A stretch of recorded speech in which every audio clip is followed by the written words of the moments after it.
Heure de méditer sur la parole. Méditation guidée, trouvez la paix dans l'adversité. Commencez par trouver un endroit calme où vous pouvez vous asseoir ou vous allonger confortablement. Fermez les yeux et respirez profondément. Inspirez par le nez, retenez un moment et expirez par la bouche. Répétez cela plusieurs fois pour aider à détendre votre corps et votre esprit. Aujourd'hui, nous allons méditer sur l'histoire d'Abel dans la Bible, et comment nous pouvons trouver la paix et l'orientation dans les moments d'adversité. Nous allons nous concentrer sur 3 éléments principaux, la foi, le sacrifice et la réponse à l'injustice. Tout d'abord, pensez à la foi.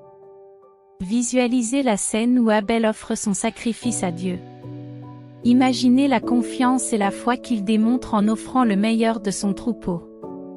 Réfléchissez à votre propre vie et aux façons dont vous démontrez la foi dans vos actions quotidiennes. Comment votre foi influence-t-elle vos décisions et actions?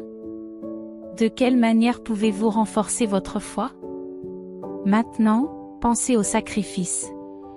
Imaginez le sentiment de paix et de satisfaction qu'Abel a dû ressentir en sachant que son sacrifice avait été accepté par Dieu.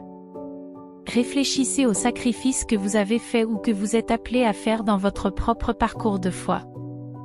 Que signifie pour vous l'acte de sacrifier? Quels sont les sacrifices que vous êtes appelé à faire?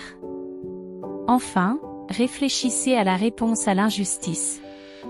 Pensez à la fin tragique d'Abel, et comment il est resté juste même face à l'adversité extrême.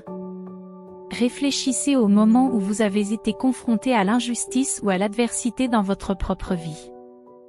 Comment avez-vous répondu à ces situations? Qu'avez-vous appris de la réponse d'Abel? Maintenant, ramenez votre attention sur le présent.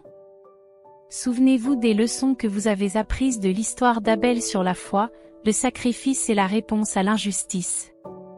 Respirez profondément une fois de plus, en expirant, ouvrez les yeux. Emportez ces réflexions et intentions avec vous tout au long de la journée, et rappelez-vous de chercher à vivre de manière à honorer Dieu et à servir de témoignage positif pour les autres.